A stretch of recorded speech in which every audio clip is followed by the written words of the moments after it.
The summons made no sense. Dr. James Reeves read it 3 times, hoping clarification would emerge from repetition. It didn't.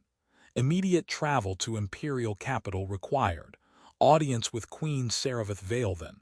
Highest priority. Your presence requested for matter of imperial significance. James was a xenoarchaeologist. He spent his days in excavation sites throughout Velrathi space, translating ancient texts, cataloging artifacts, piecing together how the Velrathi civilization had developed across millennia. His work was academically valuable but politically irrelevant, the kind of research that produced papers read by dozens of specialists, not the kind that reached imperial attention. He'd never met Queen Seriveth, had no connection to imperial politics, couldn't imagine what matter of imperial significance could possibly require a human archaeologist who specialized in pre-unification Velrathi civilization. But you didn't decline an imperial summons. The journey to the capital took 2 days.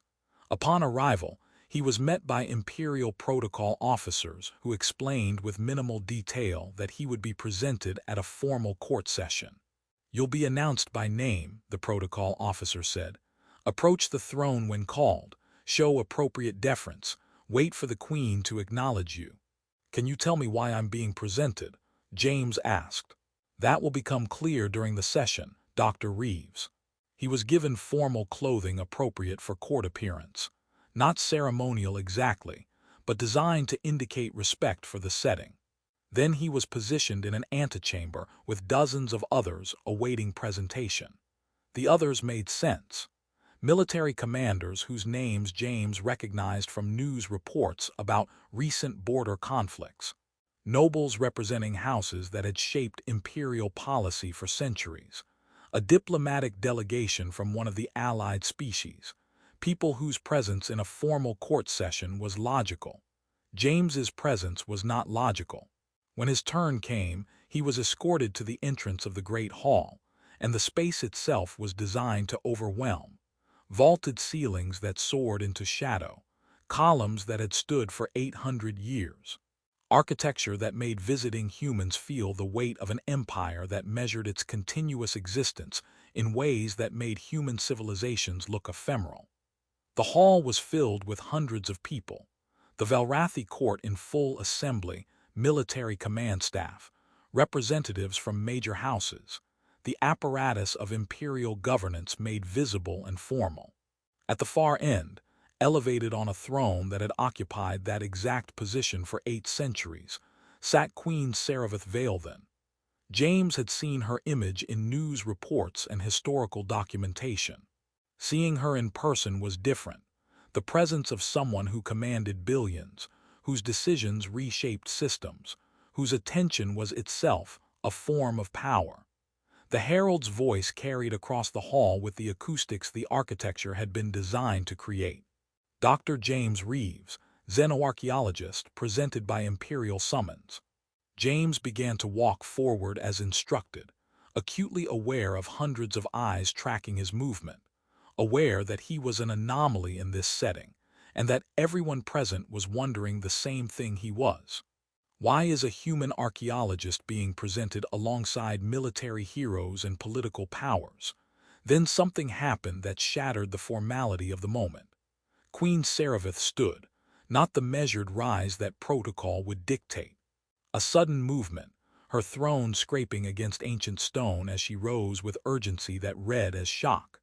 Her expression transformed from composed imperial authority to something raw, recognition, disbelief, something that formal settings were designed to suppress. The entire hall went silent, not the attentive silence of formal proceedings, but the profound silence of hundreds of people simultaneously processing something unprecedented. The Queen's voice carried across the space, and it wasn't the formal register of imperial pronouncement. "He's finally here."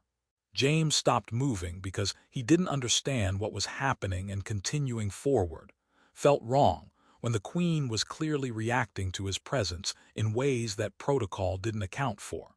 Queen Seriveth descended from the throne. The symbolism was immediate. The throne's elevation was foundational to court protocol, and abandoning it during formal session meant something more important than protocol was occurring. She crossed the hall toward James. Her advisors moved with her, though their uncertainty was visible, maintaining formal positions while adapting to a situation that had no precedent in their experience. She stopped approximately 3 meters from James. Her expression was complex in ways he couldn't parse: relief, recognition of something long awaited, mixed with calculation about what happened next. "You are James Reeves," she said. Confirmation rather than question. "Yes, Your Majesty," James said, because that was the only certainty he had.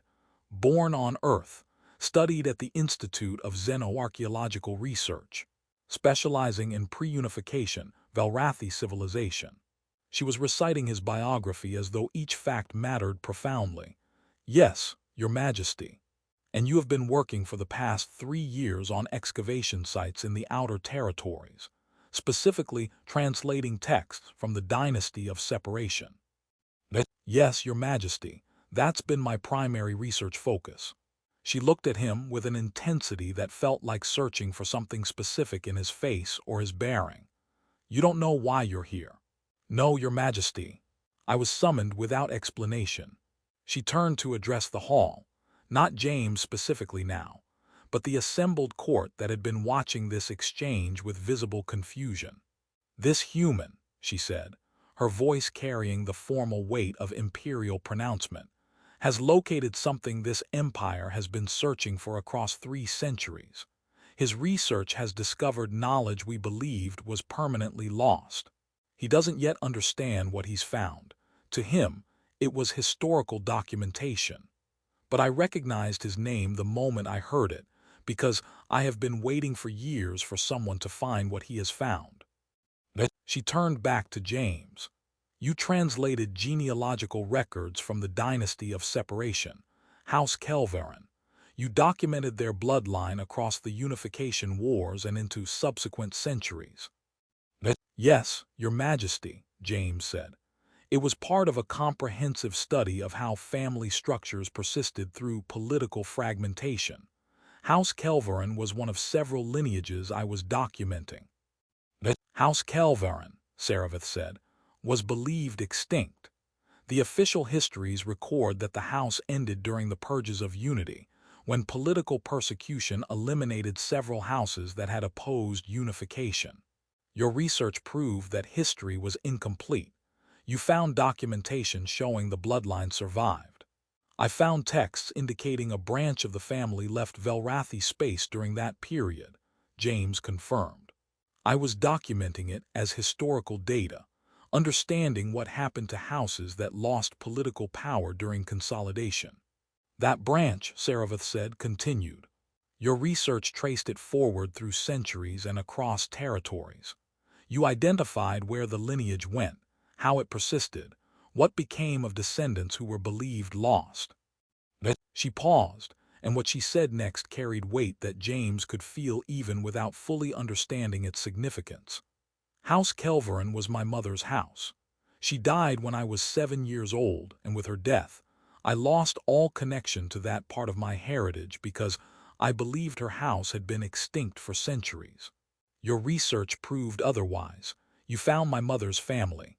The conversation continued in private chambers after the shock in the Great Hall had been processed through formal protocols that James didn't fully understand, but that resulted in the court session being suspended, and James being escorted to a secured consultation room with Queen Seriveth and 3 of her senior advisors. "I need you to understand the significance of what you found," Seriveth said once they were seated. 3 years ago, a succession crisis emerged, competing claims to certain territorial authorities that depended on bloodline connections from houses that were believed extinct. The legal framework for resolving those claims required documentation that we didn't have, because the houses in question had been gone for centuries. "House Kel'varen was one of those houses," she continued. "If living descendants could be found, certain succession questions would resolve automatically. If no descendants existed, The succession would be determined through political negotiation that could have fragmented territorial coherence. I've been searching for 3 years, deploying intelligence resources, offering incentives for archaeological discoveries, personally reviewing any research that touched on extinct houses from the Dynasty of Separation. She looked at James directly. Your name appeared in my intelligence briefings 2 months ago. Human researcher who located genealogical documentation of House Kelvaren bloodline continuation. I've been waiting since then for your research to be completed and verified, because if you'd actually found what the briefing suggested, you'd solved a political crisis that threatened imperial stability. I was just documenting historical family structures, James said. I had no idea the information had contemporary significance. I know, Seriveth said. That's what made your research credible. You weren't looking for political value. You were doing pure archaeological work. That meant the documentation you found wasn't contaminated by present-day interests. She paused. But there's another dimension to this that goes beyond politics. House Kelveren was my mother's house. My mother died when I was 7, and I've spent my entire reign wanting to understand that part of my heritage. I knew she came from a house that official history recorded as extinct, but I didn't know anything beyond fragmented childhood memories and the formal records that said her bloodline had ended. Your research gave me something I'd wanted for 15 years, proof that my mother's family survived, documentation of where they went, knowledge that I wasn't the last connection to that house, that the family history I wanted to understand actually existed and could be recovered. She looked at him with an expression that was complex, gratitude mixed with vulnerability that formal settings weren't designed to display. When I heard your name in the Great Hall, I wasn't reacting as queen to a researcher who'd solved a political problem. I was reacting as someone who'd been searching for family connection since childhood, and who had just been told that search had finally succeeded. Over the following weeks, James learned exactly what his archaeological research had accomplished. Politically, the documentation of House Kel'varen's survival provided the genealogical evidence that resolved multiple succession disputes. Living descendants were located, their connection to the ancient house verified through the texts James had translated. The succession crisis that had been building for 3 years was resolved without the territorial fragmentation that had seemed inevitable. Personally, Queen Seriveth used James's research as foundation for a project she'd wanted to pursue, but hadn't had the documentation to support. Comprehensive reconstruction of her mother's family history, understanding the house her mother came from, recovering the heritage she'd thought was lost.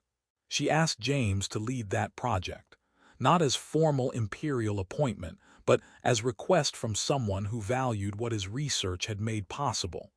I can provide resources, she said during their first planning meeting. Whatever you need, access to sealed archives, funding for additional research, support staff. I want the complete history of House Kelveren recovered. Everything that can be known about who they were, what they valued, how they persisted across centuries when history said they'd been destroyed. This is personal for you, James said. Yes, Seriveth confirmed. I became queen at 23 when my father died unexpectedly. I spent the next 15 years learning to command an empire while trying to understand who I was beyond my title. My mother died when I was 7. With her death, I lost half of my heritage. I didn't know anything about her family beyond the official record that her house was extinct. Your research gave me the ability to understand that part of myself that I thought was permanently lost, she continued. That's not something that can be measured in political value or academic contribution. That's something that changes how I understand my own existence. James accepted the project and found himself in an unexpected position. No longer isolated researcher working on remote sites, but someone whose work had direct personal significance to the most powerful person in the empire. The research took 2 years. James assembled a team, accessed archives that had been sealed for centuries, traced the House Kelvaren bloodline through its diaspora and its eventual integration into populations that had no knowledge of its Velrathi origins. The final report was comprehensive. Hundreds of pages of genealogical documentation, cultural practices that had been preserved across generations, personal accounts from descendants who had no idea they were connected to a house that had shaped Velrathi history. When James presented it to Queen Seriveth in private session, she read through it with complete attention, and when she finished, she said something that clarified what the work had meant.